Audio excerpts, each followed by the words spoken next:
சுமப்பதற்கு அரிய சுமையை சுமப்பது ஏன்? ஜாலி ஜாலி ஜாலி, இயேசுவின் நாமத்தினால் ஜாலி ஜாலியே. உங்களுடைய பிரயாசத்தினாலே தேவன் எதிர்பார்க்கிற ஒரு நீதிமான் ஆக முடியாது. சாதாரண வாழ்க்கையை வாழ முடியாதுங்க. நீங்கள் சத்தியத்தை சரியாக அறிந்து கொள்ளுவீர்கள் என்றால் இயேசு கிறிஸ்துவை போல தான் இந்த பூமியில் வாழுவீர்கள்.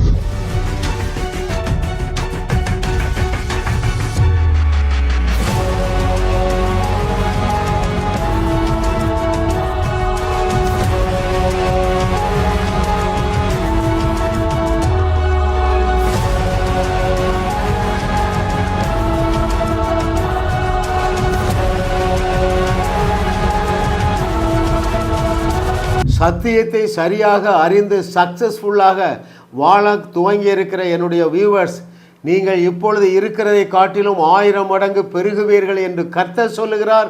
உங்களுடைய வாழ்க்கையிலே காணப்படுகிற குறைவுகளை தேடியும் காணாதிருப்பீர்கள். ஏனென்றால் நீங்கள் சத்தியத்தை சரியாக அறிகிறீர்கள். Everything is on that. கப்பல் நிறைய உங்கள் பிரச்சனை ஏற்றிட்டு ஏசப்பாட்ட போனீங்கன்னு வைங்களேன். ஏசப்பானா உங்கள் பிள்ளை தானே. எனக்கு ஏன் இவ்வளவு கஷ்டம், ஏன் கப்பல் நிறைய கஷ்டம்? நீங்கள் சத்தியத்தை சரியாக அறியவில்லை. சத்தியத்தை சரியாய் அறிவாய் நீ. தேவ சத்தியத்தை சரியாய் அறிந்து சத்தியரை போல் கிரியை செய்து வையகத்தை வாழ வைப்பாய் நீ. இதை கேட்டுக்கொண்டிருக்கிற தேவர்களே, வையகத்தை வாழ வைக்கும்படியாக அழைக்கப்பட்டு என்னோடு இணைந்திருக்கிற நீங்கள் இப்பொழுது வாழுகிற வாழ்க்கை இது தேவனுடைய சித்தம் அல்ல. அவர் செய்ததை விட பெரிய அற்புதங்களை செய்து வையகத்தை வாழ வைக்கும்படியாகவே என்னோடு இணைந்திருக்கிறீர்கள். நீங்கள் வாழுவீர்கள், வையகத்தையும் வாழ வைப்பீர்கள். கர்த்தருடைய நாமத்திற்கு மகிமை உண்டாவதாக. 69வது அவருடைய அனந்த ஞானத்தை தேவனுடைய ஆவியானவர் நமக்கு இன்று கற்றுத்தரப் போகிறார். அதனுடைய தலைப்பு என்னவென்றால், சுமப்பதற்கு அரிய சுமையை சுமப்பது ஏன்? Why do you carry unnecessary burdens? இதனாலே உன்னுடைய ஆசீர்வாதம் காலதாமதம் ஆகிறது. ரைட்? இந்த நாள் உங்களுக்கு ஒரு விடுதலையான நாள். உங்கள் வாழ்விலே பல பிரச்சனைகளோடு வாழ்ந்து கொண்டு இருக்கிறீர்களா? நான் சொல்லுகிற காரியங்களை செக் பண்ணி பாருங்கள். இன்னும் உங்களுக்கு ஒரு சமாதானமான வாழ்க்கை அமையவில்லையா? இன்னும் கடன் தொல்லை நீங்கவில்லையா? ரைட்? இன்னும் உங்கள் கணவன் குடியிலேருந்து வெளியே வரலையா? என்ன காரணம் தெரியுமா? உங்களால் சுமக்க முடியாத பாரத்தை நீங்கள் சுமந்து கொண்டே இருக்கிறீர்கள். ரயில்வேயில் ஒரு வாசகம் போட்டிருப்பாங்க பாருங்கள், less luggage more comfort. It is biblical. அது வேதாகமாங்க. அதனால தான் வேதம் சொல்லுகிறது, கர்த்தர் மேல் உன் பாரத்தை வைத்து விடு, அவரே உன்னை ஆதரிப்பார், ஆசீர்வதிப்பார், வழி நடத்துவார். சக்ஸஸ்ஃபுல் லைஃபுக்குள்ளே நீங்கள் என்டர் பண்ணுவீங்க. பாருங்களேன், ஒரு புது வீட்டுக்கு போகிறீங்கங்க. நீங்கள் ஒரு வீட்டில் வாடகைக்கு இருக்கிறீங்க. கர்த்தர் உங்களுக்கு ஒரு சொந்த வீடு தந்துட்டார். இந்த வாடகை வீட்டில் ஒரு 15 வருஷம் இருந்துட்டீங்க அல்லது 10 வருஷம் இருந்துட்டீங்கன்னா நீங்கள் எல்லாத்தையும் தூக்கிட்டு அங்கே போக மாட்டீங்க. 10 வருஷம் பயன்படுத்தாத பொருள் நிறைய இருக்கும் பாருங்க. ரைட்? உடைந்தது, நசில்கள், அழுக்கு, கந்தல் எல்லாத்தையும் என்ன செய்வீங்க? தூக்கி தூர போட்டுட்டு நீங்கள் புதிய வீட்டுக்குள்ளே பிரவேசிப்பது போல அதை தூக்கிட்டு சுமக்க மாட்டீங்க. ஐயோ, இதெல்லாம் எங்கள் தாத்தா வீட்டு தந்தது, எங்கள் பாட்டி தந்தது, 50 வருஷத்துக்கு முன்னால் உள்ளதெல்லாம் நீங்கள் தூக்கி சுமந்தீங்கன்னா நீங்கள் சத்தியத்தை சரியாக அறியாதவர்கள். நீங்கள் உதறி தள்ள வேண்டிய சில காரியங்களை ஆவியானவர் கற்றுத்தரப்போகிறார். பாருங்கள், கர்த்தர் தாமே உங்களுக்கு கிருபை செய்வாராக. கிறிஸ்தவ வாழ்க்கை என்பதுங்க ஒரு ஜாலியான வெற்றி பயணம். அப்படி என்றால் என்ன? வியாதியோடு இருந்தால் ஜாலி இருக்காது, விரக்தியோடு இருந்தால் மகிழ்ச்சி இருக்காது, குடும்பத்தில் குழப்பம் இருந்தால் சமாதானம் இருக்காது. ரைட்? சமாதானம் இல்லை, சந்தோஷம் இல்லை, இளைப்பாறுதல் இல்லை, பணம் இல்லை, ஆரோக்கியம் இல்லைன்னா அதில் என்ன அர்த்தம்? துக்கமான வாழ்க்கை. இதற்காகவா அவர் துக்கம் நிறைந்தவர் ஆனார்? ஏனையா இயேசு கிறிஸ்து சிலுவையிலே துக்கம் நிறைந்தவரானார்? 2 காரணங்களுக்காக அல்ல.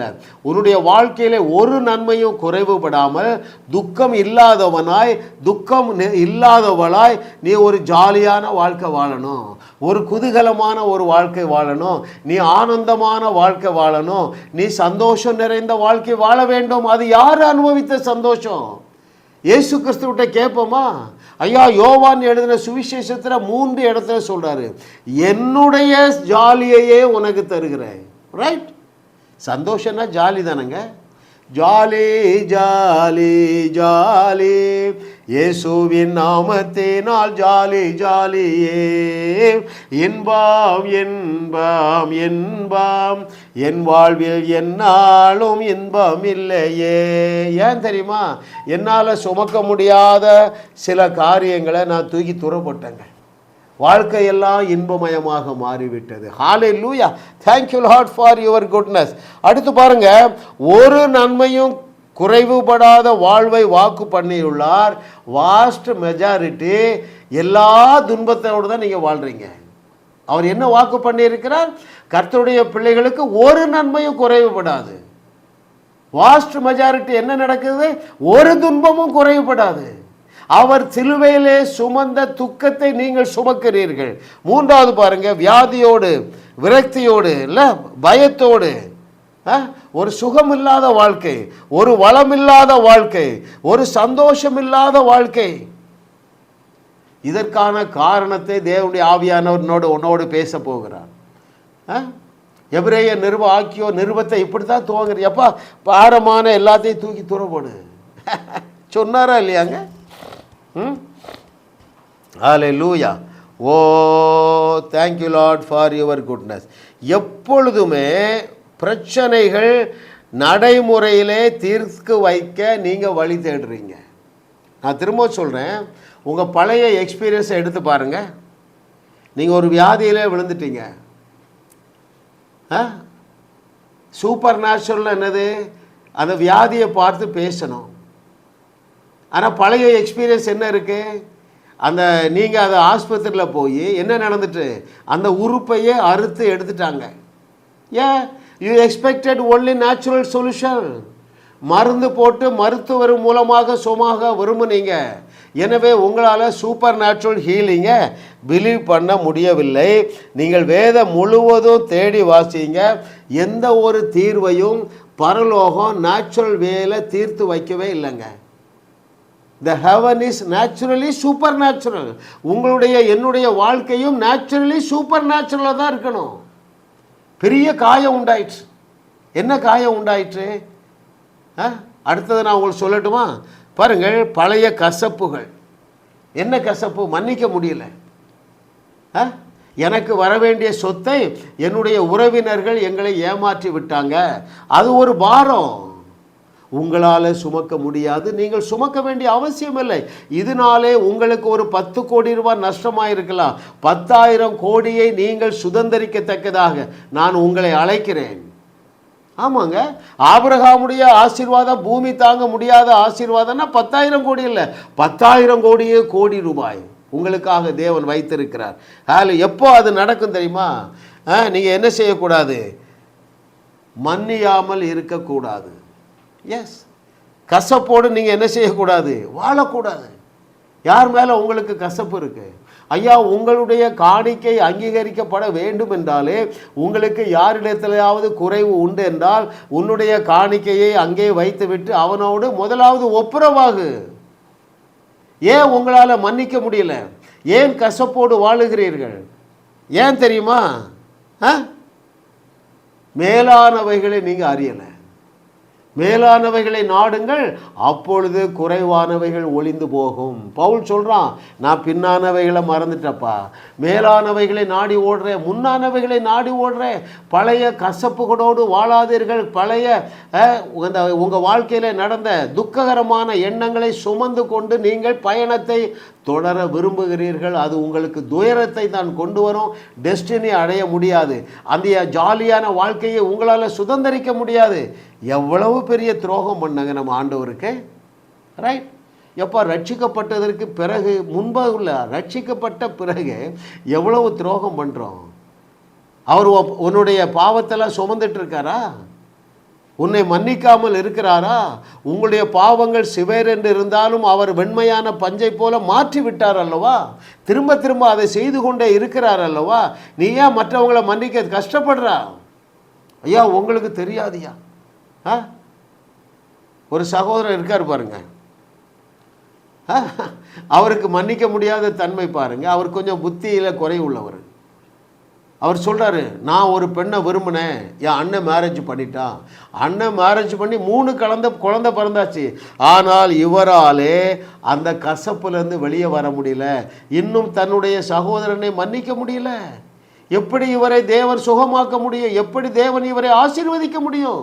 உங்களுடைய ஆசீர்வாதத்திற்கு பிரதானமான ஒரு தடை என்னவென்றால் நீங்கள் மன்னிக்காமல் இருப்பது. மிக முக்கியமான சத்தியங்க. எப்படி ஐயா மன்னிக்க முடியும்? இவ்வளோ பச்சை துரோகம் பண்ணிட்டாங்களே. நீ செய்யாத துரோகமா? நீ உன்னை ரட்சித்த உன் தகப்பனாகிய தேவனுக்கு விரோதமாக எவ்வளவு பாவம் செய்கிறா? அவர் மன்னிக்கவில்லையா? அவர் மறக்கவில்லையா? ஹல்லேலூயா. Thank you Lord for your goodness. 3வது பாருங்க, நீங்கள் எங்கே தடுமாறுறீங்க தெரியுமா? எங்கே சுமப்பதற்கு அரிய சுமையை சுமக்கிறீர்கள் என்றால் பழைய காயங்கள், மற்றவர்கள் மூலமாக வந்த காயங்கள் மாத்திரமல்ல. உங்களை சிலர் வஞ்சித்தார்கள் பாருங்கள், ரைட்? உங்களுக்கு விரோதமாக உங்களுடைய கணவன் உனக்கு விரோதமாக துரோகம் பண்ணாம பாருங்க.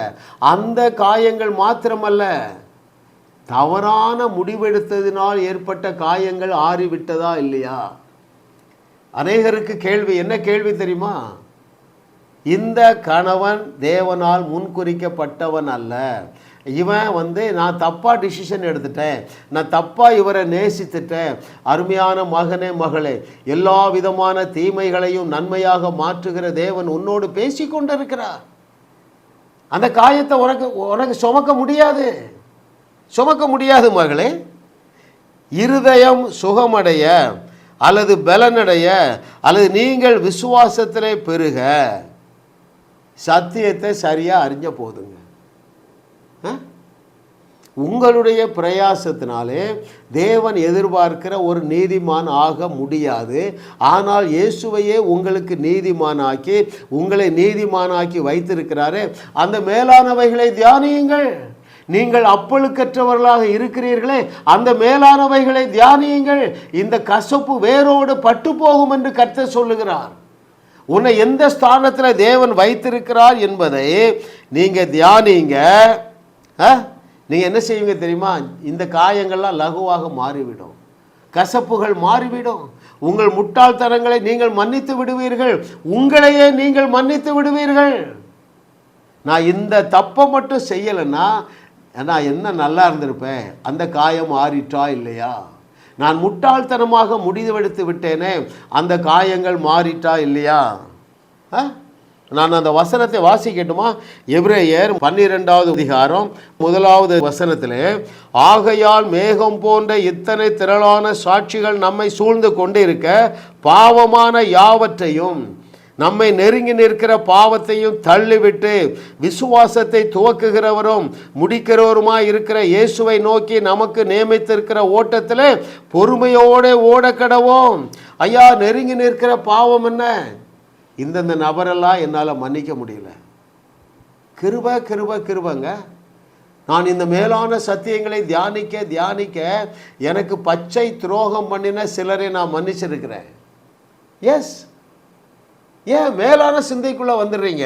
என்ன மேலான சிந்தை? நீங்கள் தேவர்களாக இருக்கிறீர்கள், உங்களுக்கு மரணம் கிடையாது, உங்களிடத்திலிருந்து ஜீவ தண்ணீர் உள்ள நதிகள் புறப்பட்டு கொண்டே இருக்கிறது. நீங்கள் நான் செய்ததை விட பெரிய கிரியைகளை செய்வீர்கள், நீங்கள் பாவங்களை மன்னிக்க அதிகாரம். இதை சிந்திங்க. இயேசு கிறிஸ்து உங்களை பற்றி சொன்ன 1 டஜன் ஆசீர்வாதங்களை சிந்திங்க. இதற்கு போயா நான் இந்த பாரத்தை சுமந்தேன் என்ற நாலேஜ் வந்துடும்.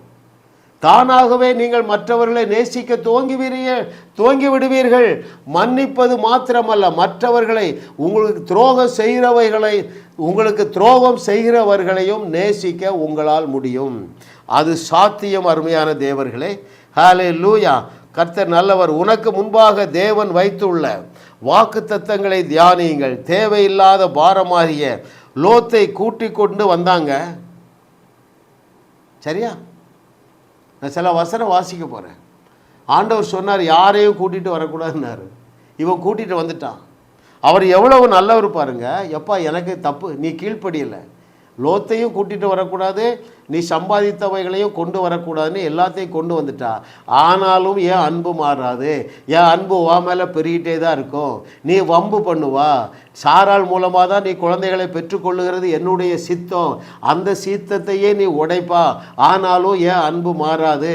உன்னை கொண்டு செய்ய நினைக்கிற திட்டம் மாறாது. உன்னை பூமி தாங்க முடியாத ஆசீர்வதிக்க திட்டம் வைத்திருக்கிற அதுவும் மாறாது. ஹல்லேலூயா. ஆனாலும் பாருங்கள் அருமையானவர்களே, அந்த லோத்தாகிய பாரத்தை இறக்கி வச்சப்பட்ட பிறகு சூப்பர் நேச்சுரல் பிளஸிங் வந்துட்டு. அதை வாசிக்கட்டுமா உங்களுக்கு? ஆதியாகமம் 13வது அதிகாரம் 14வது வசனம். சில வசனங்களை வாசிக்க போகிறோம். லோத்து ஆபிராமை விட்டு பிரிந்த பின்பு கர்த்தர், அதாவது லோத்தாகிய பாரத்தை இறக்கி வைத்த பிறகு கர்த்தர் ஆபிராமை நோக்கி, உன் கண்களை ஏறெடுத்து நீ இருக்கிற இடத்திலிருந்து வடக்கேயும் தெற்கேயும் கிழக்கேயும் மேற்கேயும் நோக்கிப்பார். 15வது வசனம். நீ பார்க்கிற இந்த பூமி முழுவதையும் நான் உனக்கும் உன் சந்ததிக்கும் என்றென்றைக்கும் இருக்கும்படி கொடுத்து. 16வது வசனம். உன் சந்ததியை பூமியின் தூளை போல பெருக பண்ணுவேன். ஒருவன் பூமியின் தூளை எண்ண கூடுமானால் உன் சந்ததியும் எண்ணப்படும். 17வது வசனம். நீ எழுந்து தேசத்து நீளமும் அகலமும் எம்மட்டோ அம்மட்டும் நடந்து திரி, உனக்கு அதை தருவேன் என்றார். எப்போ வருதுங்க? சுமப்பதற்கு அரிதான லோத்தாகிய பாரத்தை கலட்டி வைத்தவர் தான் இவ்வளவு பெரிய ஆசீர்வாதங்கள் நடைமுறையிலே அவனுக்கு வருகிறது. Very important truth.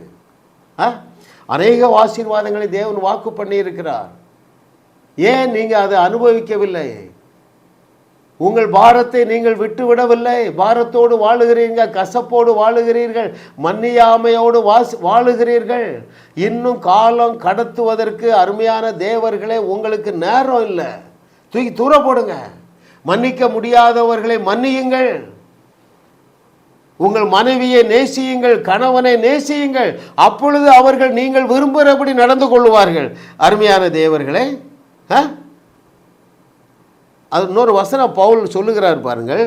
அங்கே பிலிப்பியர் 3வது அதிகாரம் 13வது வசனம்.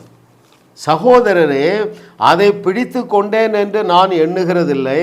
ஒன்று செய்கிறேன், பின்னானவைகளை மறந்து முன்னானவைகளை நாடி கிறிஸ்து இயேசுவுக்குள் தேவன் அழைத்த பரம அழைப்பின் பந்தய பொருளுக்காக லக்கை நோக்கி தொடருகிறேன்.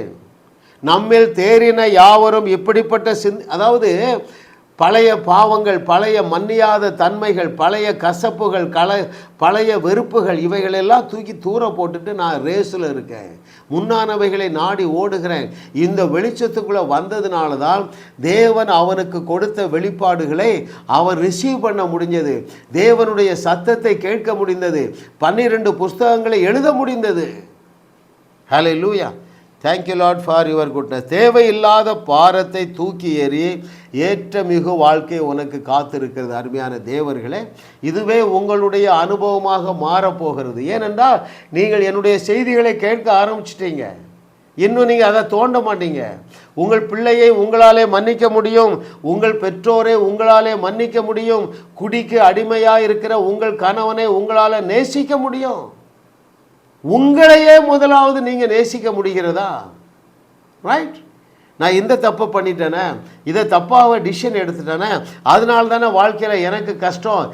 இப்படிப்பட்ட பாரத்தை நீங்கள் சுமந்து கொண்டே செல்லுவீர்கள் என்றால் தேவன் வைத்திருக்கிற மேலான ஆசீர்வாதங்களை உங்களால் கண்டுபிடிக்க முடியாதுங்க.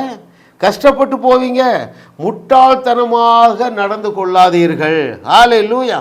ஓ, thank you Lord for your goodness. தேவன் உங்களுக்கு பெரிய ஆசீர்வாதங்களை வைத்திருக்கிறாருங்க. அது என்ன ஆசீர்வாதம் சொல்லட்டுமா? தேவன் உங்களை எந்த அளவு ஆசீர்வதிக்க விரும்புகிறார் தெரியுமா?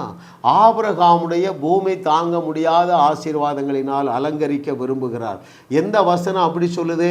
உபாகமம் 28:1, பூமியில் உள்ள ஜாதிகளை விட சகல தேசத்தாரை விட நான் உன்னை மேன்மையாக வைப்பேன். அது பழைய ஏற்பாட்டிலே செய்த உடன்படிக்கை. சிலுவையில் என்ன நடந்தது தெரியுமா?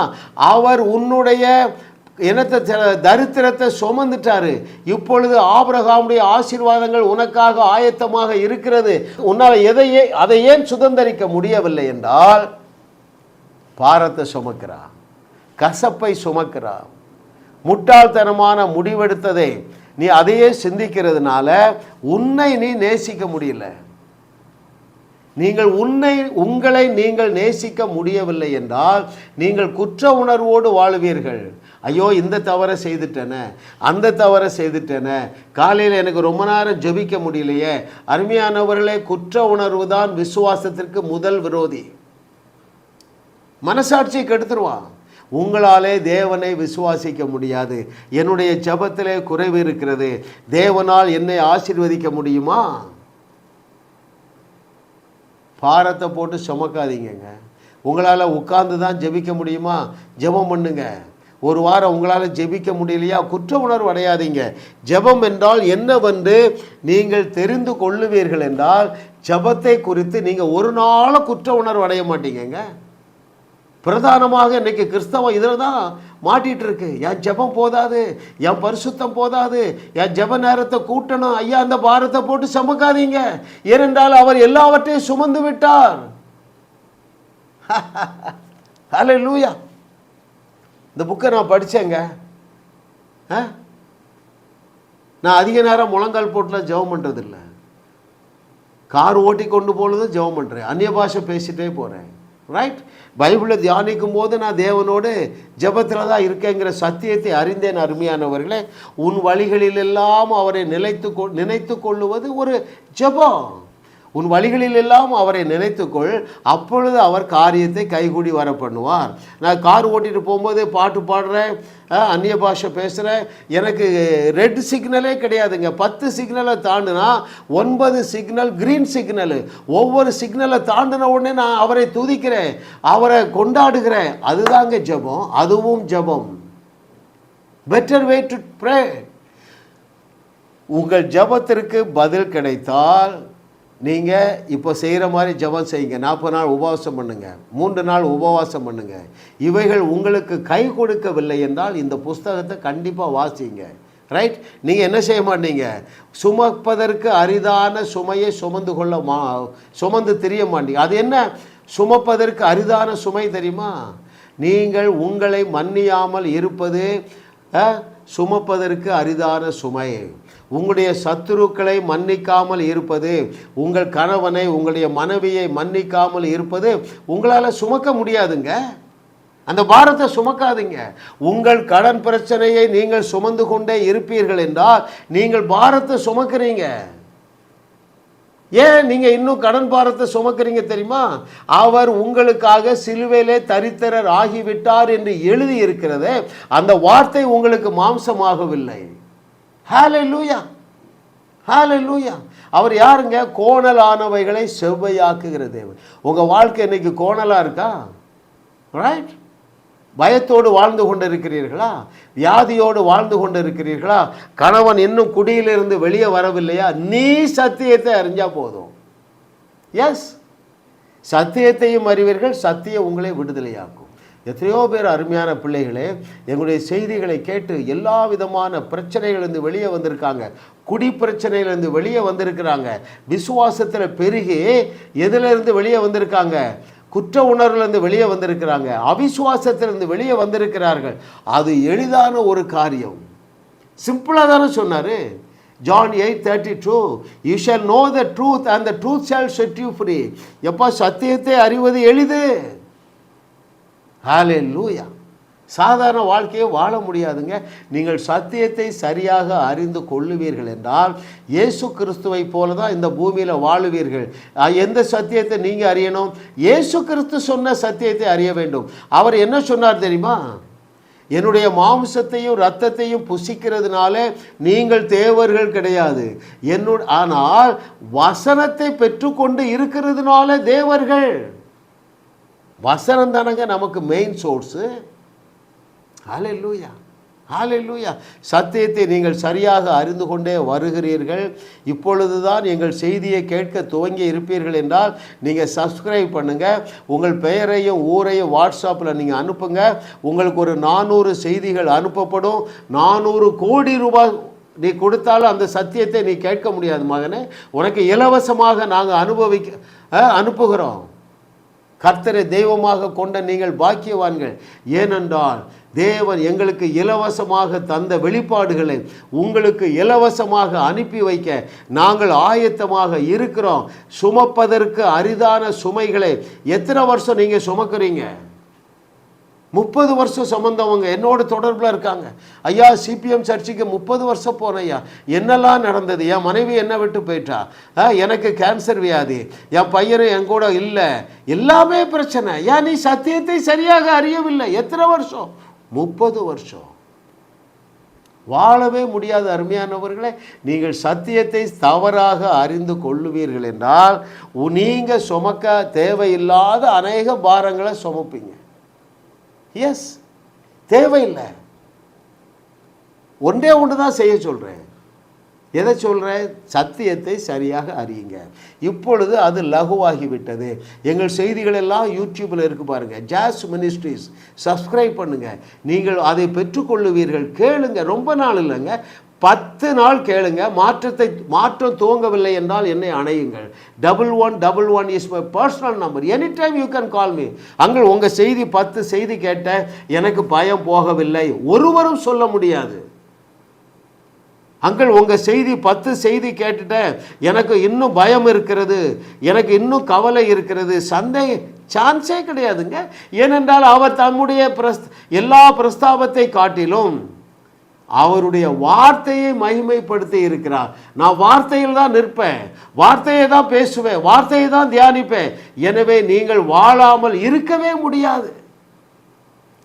பாருங்களே, தானாகவே இறக்கி வச்சிருவீங்க. எப்பா, நான் இதை சுமக்க முடியாது, முட்டாள்தனமாக 30 வருஷம் சுமந்துட்டேன். இயேசு சுமந்து கொண்டாரே, நீ சுமக்க தேவையில்லை.